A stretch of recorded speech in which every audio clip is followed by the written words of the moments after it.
অনুশীলনী 6.2 9 নম্বৰ প্ৰশ্নটোৰ সমাধান কৰিম আজি।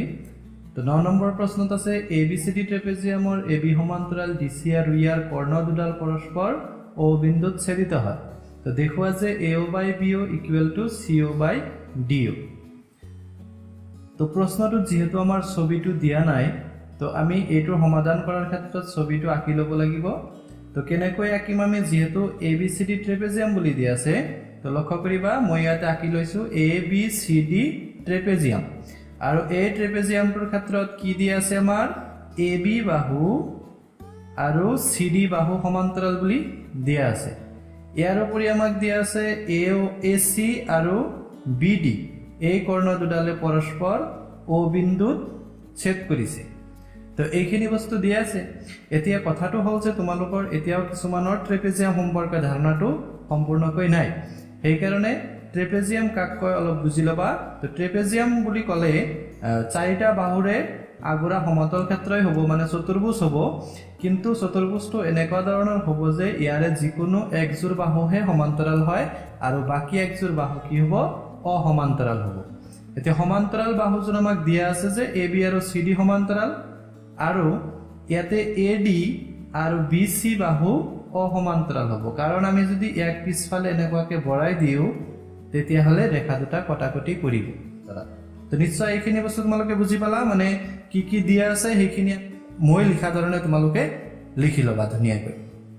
যে কি দিয়া আছে, ABCD ট্ৰেপেজিয়ামৰ AB সমান্তৰাল DC, AC আৰু BD কৰ্ণই O বিন্দুত ছেদ কৰিছে। এইখিনি প্ৰশ্নত হুবহু দিয়া আছে, তোমালোকে চাই চাই লিখি ল'বা। আৰু প্ৰমাণ কৰিব লাগে কি, এইখিনিও আমাক দিয়া আছে যে AO by BO equal to CO by DO। এতিয়া আমাৰ আহিব অংকন। তো অংকনটো আমি কিয় কৰিব লাগে সেইখিনি প্ৰমাণত তোমালোকক মই বুজাই দিম। এতিয়া অংকনটো কৰিব লাগিব কি, আমি ABৰ সমান্তৰালকৈ নাইবা CDৰ সমান্তৰালকৈ এটা ৰেখা অংকন কৰিব লাগিব, যাতে O বিন্দুৰ মাজেৰেও যায়, ইয়াৰ উপৰি সমান্তৰালো হয়। তেনেহ'লে আমি লিখোতে কি লিখিম যে ABৰ সমান্তৰালকৈ EF টনা হ'ল, আৰু এইখিনি হ'ল আমাৰ অংকন। এতিয়া আহিব আমাৰ প্ৰমাণ। যেহেতু প্ৰমাণত আমাৰ AO by BO আৰু CO by DO দেখুৱাব দিছে, গতিকে প্ৰমাণটো কৰোঁতে আমি এনেকুৱা এটা ত্ৰিভুজ ল'ব লাগিব যাতে সেই ত্ৰিভুজটোত থেলছৰ উপপাদ্য ব্যৱহাৰ কৰিব পাৰোঁ।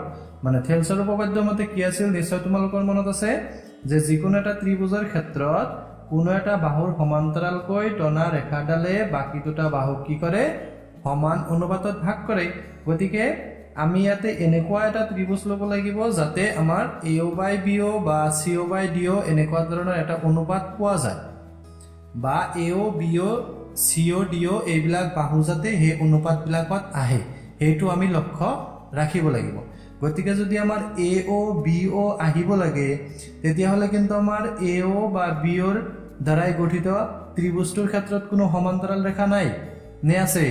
AO BOৰ ক্ষেত্ৰত নাই, কিন্তু AO আৰু OCৰ যদি অনুপাত লওঁ তেতিয়া কিন্তু ABC এটা ত্ৰিভুজ পোৱা যাব, যাৰ পৰা কিন্তু আমি থেলছৰ উপপাদ্য ব্যৱহাৰ কৰিব পাৰোঁ। কিয়? কাৰণ আমাৰ AB আৰু OF সমান্তৰাল ৰেখা হ'ব। কাৰণ আমাৰ ABৰ সমান্তৰাল EF আছিল, যদি ABৰ সমান্তৰাল EF হয় তেতিয়াহ'লে ABৰ সমান্তৰাল OF হ'ব, কাৰণ EFৰ ওপৰতেই O এটা বিন্দু আছে। তো নিশ্চয় এইখিনি বস্তু বুজি পালা। গতিকে আমি প্ৰথমতে কি ধৰি ল'ম যে ত্ৰিভুজ ABCৰ পৰা, যিহেতু AB সমান্তৰাল দিয়া আছে CD, আৰু আমি নতুনকৈ কি লৈছোঁ AB সমান্তৰাল EF, হয়নে? AB সমান্তৰাল EF। তো এইখিনিৰ পৰা আমি কি লিখিব পাৰোঁ, এতেকে AB সমান্তৰাল কি হ'ব, OF হ'ব, হয়নে নাই? আৰু আমি যদি ইচ্ছা কৰোঁ CDৰ সমান্তৰালো OF লিখিব পাৰোঁ, পাৰোঁনে? CD সমান্তৰাল OF লিখিব পাৰোঁ। কিয় পাৰোঁ? কাৰণ ABৰ সমান্তৰাল যদি CD হয় তেতিয়াহ'লে ABৰ সমান্তৰাল EF আমি অংকন মতে আঁকি লৈছোঁ। গতিকে AB সমান্তৰাল EF সমান্তৰাল CD, মানে তিনিওটা ৰেখা পৰস্পৰ সমান্তৰাল হ'ব। এতিয়া ত্ৰিভুজ ABCৰ পৰা, ত্ৰিভুজ ABCৰ পৰা, ABCৰ ক্ষেত্ৰত আমি কি পাইছিলোঁ, AB সমান্তৰাল OF আছে, হয়নে? গতিকে AB সমান্তৰাল OF। এতেকে থেলছৰ উপপাদ্য মতে আমি কি পাম চাবাক বাহুৰ অনুপাতবিলাক যেহেতু এ বি সমান্তৰাল ও এফ আছে গতিকে আমি লিখিব পাৰিম C O by O A equal to C F by F B তো যদি তোমালোকৰ থেলছৰ উপপাদ্য সম্পৰ্কে কিবা কনফিউজ আছে বা ডাউট আছে তেতিয়াহ'লে মোৰ ডেছক্ৰিপশ্যন বক্সত লিংকবিলাক দি দিম তোমালোকে এই উপপাদ্যটো চাই ল'বা কেনেকুৱাকৈ কি হয় গোটেইখিনি বস্তু চালেহে এইবিলাক বস্তু ধুনীয়াকৈ বুজি উঠিবা তেতিয়া ত্ৰিভুজ এ বি চিৰ ক্ষেত্ৰত যিহেতু এ বি আৰু ও এফ সমান্তৰাল বুলি দিয়া আছে বা আমি পাইছোঁ গতিকে সেই ক্ষেত্ৰত আমি কি লিখিব পাৰোঁ যে C O by O A C F by F B গতিকে লিখিবা চি ও বাই এ ও দিলে অসুবিধা নাই ও এৰ ঠাইত আৰু C F by F B হ'ব তো এইখিনি বস্তু হ'ল এইটো 1 নম্বৰ দিবা আৰু থেলছৰ উপপাদ্য মতে লিখিবা বা বিপিটি লিখিলেও হয় বুলি মই আগতেও কৈছিলোঁ বেসিক প্ৰপৰ্চনেলিটি থিওৰেম বা থেলছৰ উপপাদ্য যি লিখা হ'ব তো এইটো হ'ল আমাৰ 1 নম্বৰ সমীকৰণ এতিয়া আমি আকৌ এই C F by F B এই অনুপাতটো যাতে থাকে এটা সাইডত বাকি আৰু এটা ত্ৰিভুজ লম যাতে আমাৰ কি পাইছো আমি এতিয়ালৈকে আমি চি ও আৰু এ ও হে পাইছো এতিয়া বি ও আৰু ডি ও লাগিব গতিকে বি ও ডি ও এই গোটেইখিনি বস্তু আহিব লাগিলে আমাৰ বি ডি সি ত্ৰিভুজ ল'ব লাগিব এবাৰ বুজিছানে গতিকে ত্ৰিভুজ বি ডি সিৰ কি সমান্তৰাল আছে বি ডি সিৰ ক্ষেত্ৰত সি ডিৰ সমান্তৰাল ও এফ আছে আৰু এইখিনি বস্তু মই ইয়াতেও লিখিছিলোঁ গতিকে সি ডি সমান্তৰাল ও এফ সি ডি সমান্তৰাল ও এফ গতিকে আমি কি পাম যেহেতু সি ডি বাহুৰ সৈতে ও এফ ৰেখাডাল সমান্তৰাল এতিয়া বি ডিৰ ও বিন্দুত আৰু সি বিৰ এফ বিন্দুত কাটিছে এই ৰেখাডালে সেইকাৰণে আমি পাম B O by O D equal to B F by F C বা F B by F C এনেকুৱাকৈ তোমালোকে অনুপাতবিলাক ল'বা যাতে অনুপাতটো লৈ শেষলৈ যাতে তোমালোকে এই বাহুটোত আহা এনেকুৱা নহয় যে D O by O B এনেকুৱাকৈ লিখিলে কিন্তু উল্টা হ'ব আৰু শেষলৈ নিমিলিব গতিকে তোমালোকে সদায় অনুপাতটো এনেকুৱাকৈ ল'বা যে B O by O D মানে এইটো বাহুৰ সমান্তৰাল আছিল গতিকে এই বাহুলৈকে তোমালোকে আহিবা মানে এইটো ভূমি হিচাপে ল'বা বুজি পাইছানে কথাটো গতিকে আমি লিখিম কি B O by D O equal to পাম B F by F C বা F B by C F F B by